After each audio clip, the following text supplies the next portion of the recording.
صلی اللہ علیہ وآلہ وسلم کو پتھروں سے گرانے والے قریش آپ صلی اللہ علیہ وآلہ وسلم پر تلواروں سے حملہ کرنے ہی والے تھے کہ سعد بن ابی وقاص نے اپنے سگے بھائی عتبہ پر حملہ کر دیا۔ عتبہ اپنے بھائی کا غیظ و غضب دیکھ کر بھاگ نکلا۔ طلحہ رضی اللہ عنہ نے رسول خدا صلی اللہ علیہ وآلہ وسلم کو سہارا دے کر اٹھایا۔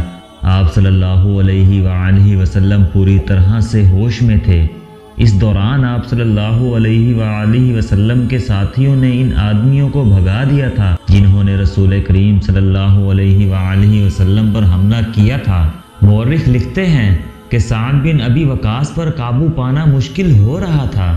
سعد کہتے تھے میں اپنے بھائی کو قتل کر کے اس کے جسم کے ٹکڑے کر دینا چاہتا ہوں جس نے میری موجودگی میں میرے نبی صلی اللہ علیہ وآلہ وسلم پر حملہ کیا۔ وہ اکیلے ہی قریش کی طرف دوڑنے کی کوشش کرتے تھے۔ انہیں بڑی مشکل سے روکا گیا۔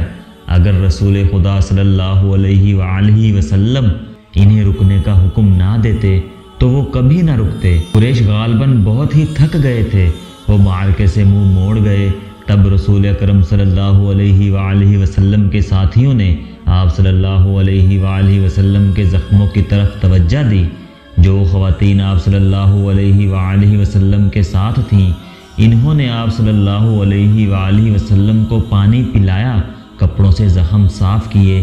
اس وقت یہ دیکھا گیا کہ خرد کی زنجیروں کی ٹوٹی ہوئی کڑیاں آپ صلی اللہ علیہ وآلہ وسلم کے رخسار کی ہڈی میں اتری ہوئی ہیں۔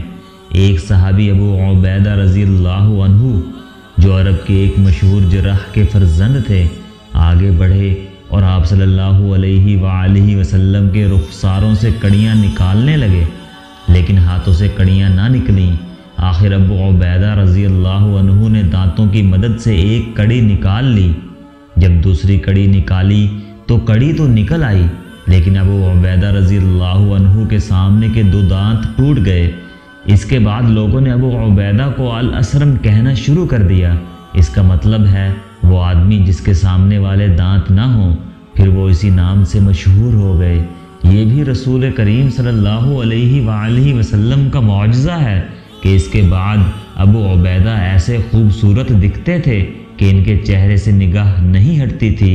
ام ایمن جو رسول اکرم صلی اللہ علیہ وآلہ وسلم کے بچپن میں آپ صلی اللہ علیہ وآلہ وسلم کی دایا رہ چکی تھی، آپ صلی اللہ علیہ وآلہ وسلم پر جھکی ہوئی تھی۔ اس وقت آپ صلی اللہ علیہ وآلہ وسلم کی طبیعت سنبھل چکی تھی۔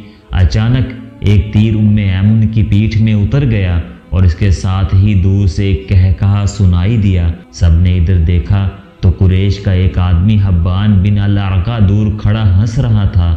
اس کے ہاتھ میں کمان تھی، یہ تیر اسی نے چلایا تھا۔ وہ ہنستا ہوا پیچھے کو مڑا۔ رسول خدا صلی اللہ علیہ وآلہ وسلم نے ایک تیر سعد بن ابی وقاص کو دے کر کہا کہ یہ شخص یہاں سے تیر لے کر ہی واپس جائے۔ سعد رضی اللہ عنہ جو تمام قبائل میں تیر اندازی میں خصوصی شہرت رکھتے تھے، کمان میں تیر ڈال کر حبان پر چلایا۔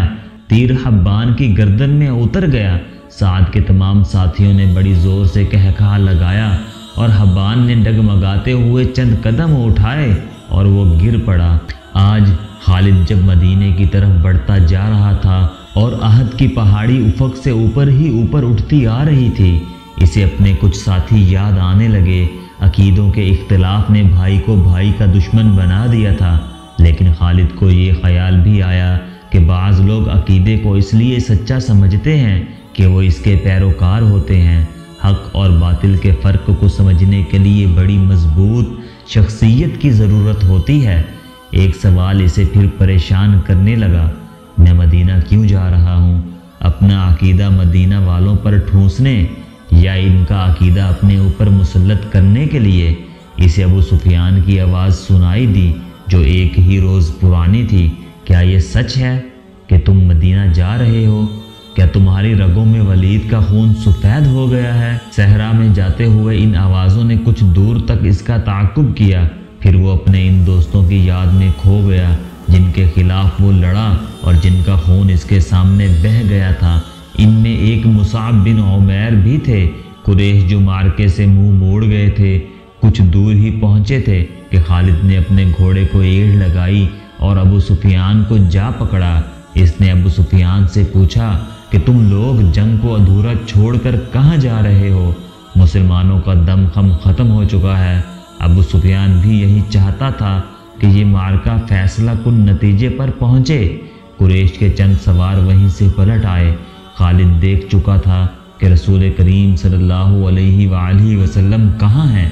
یہاں پر ابو سفیان نے خالد کو کسی اور طرف بھیج دیا اور کچھ آدمیوں کو نبی کریم صلی اللہ علیہ وآلہ وسلم پر حملے کا حکم دیا۔ اب رسول کریم صلی اللہ علیہ وآلہ وسلم کے ساتھ کچھ اور مسلمان آن ملے تھے۔ اب پھر ابن قمہ لڑتے ہوئے مسلمانوں کا حلقہ توڑ کر رسول اکرم صلی اللہ علیہ وآلہ وسلم تک پہنچنے کی کوشش کرنے لگا۔ اس وقت رسول اکرم صلی اللہ علیہ وآلہ وسلم کے پاس مصعب بن عمیر کھڑے تھے اور ام عمارہ اپنے قریب پڑے ہوئے 2-3 زخمیوں کو پانی پلا رہی تھیں۔ انہوں نے جب قریش کو ایک بار پھر حملے کے لیے آتے دیکھا تو زخمیوں سے ہٹ کر انہوں نے ایک زخمی کی تلوار اٹھا لی اور قریش کے مقابلے کے لیے ڈٹ گئیں۔ قریش کا سب سے پہلا سوار جو ان کے قریب آیا اس تک وہ نہیں پہنچ سکتی تھیں، اس لیے انہوں نے تلوار سے اس کے گھوڑے پر ایسا وار کیا کہ گھوڑا گر پڑا۔ سوار گھوڑے کی دوسری طرف گرا۔ ام عمارہ نے گھوڑے کے اوپر سے کود کر قریش کے اس آدمی پر وار کیا اور اسے زخمی کر دیا۔ وہ اٹھا اور بھاگ کھڑا ہوا۔ مصعب بن عمیر رضی اللہ تعالی عنہ کا قد بت اور شکل و صورت بھی رسول کریم صلی اللہ علیہ وآلہ وسلم کے ساتھ نمایاں مشابہت رکھتی تھی۔ ابن قمہ مصعب کو رسول خدا صلی اللہ علیہ وآلہ وسلم سمجھ کر ان پر حملہ آور ہوا۔ مصعب رضی اللہ عنہ تیار تھے۔ انہوں نے ابن قمہ کا مقابلہ کیا، پھر دونوں میں تیغ زنی ہوئی، لیکن ابن قمہ کا ایک وار مصعب رضی اللہ عنہ پر ایسا بھرپور پڑا کہ وہ گرے اور شہید ہو گئے۔ مصعب بن عمیر رضی اللہ عنہ بہت لاڈوں میں پلے نوجوان تھے، لیکن تدفین کے وقت ان کا کفن بھی ادھورا تھا۔ ام عمارہ رضی اللہ عنہ نے مصعب کو گرتے دیکھا، غیظ و غضب سے ابن قمہ پر تلوار کا وار کیا، لیکن ابن قمہ نے ذرا پہن رکھی تھی اور وار کرنے والی ایک عورت تھی، اس لیے ابن قمہ کو کوئی زخم نہ آیا۔ ابن قمہ نے ام عمارہ رضی اللہ عنہ کے کندھے پر بھرپور وار کیا، جس سے وہ شدید زخمی ہو کر گر پڑیں۔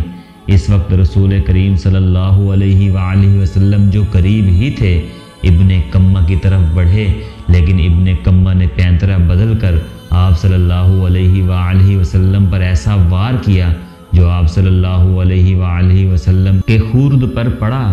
تلوار خورد سے پھسل کر آپ صلی اللہ علیہ وآلہ وسلم کے کندھے پر لگی۔ آپ صلی اللہ علیہ وآلہ وسلم کے بالکل پیچھے ایک گڑھا تھا۔ آپ صلی اللہ علیہ وآلہ وسلم زخم کھا کر پیچھے ہٹے اور گڑھے میں گر پڑے۔